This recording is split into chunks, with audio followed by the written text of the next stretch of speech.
এবার পুলিশের হাতে গ্রেপ্তার পল্লীগ্রাম টিভির প্রাক্তন জনপ্রিয় কিশোর অভিনেতা। বিয়ের প্রলোভন দেখিয়ে এক কিশোরীর সঙ্গে শারীরিক সম্পর্ক স্থাপনের অভিযোগে গ্রেপ্তার হতে হয় তাকে। পল্লীগ্রাম টিভির প্রাক্তন অভিনেতা এবং তার সহযোগীর বিরুদ্ধে রেজিনগর থানায় মামলা দায়ের হয়।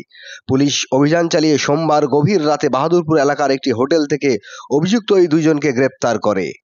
পুলিশ সূত্রে জানা যায়, অভিযুক্ত কিশোর অভিনেতা দীর্ঘদিন ধরে অভিযোগকারীর পিতার কিশোরীর সঙ্গে সম্পর্ক রেখে তাকে বিয়ের প্রতিশ্রুতি দেন এবং সেই সুযোগে একাধিকবার শারীরিক সম্পর্ক স্থাপন করে।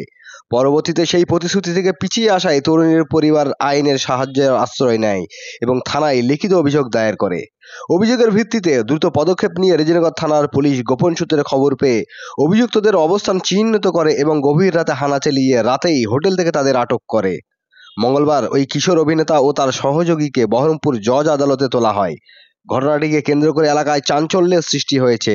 জনপ্রিয় কিশোর অভিনেতার এমন কেলেঙ্কারিতে পল্লীগ্রাম টিভির দর্শক মহলে আলোড়ন সৃষ্টি হয়েছে।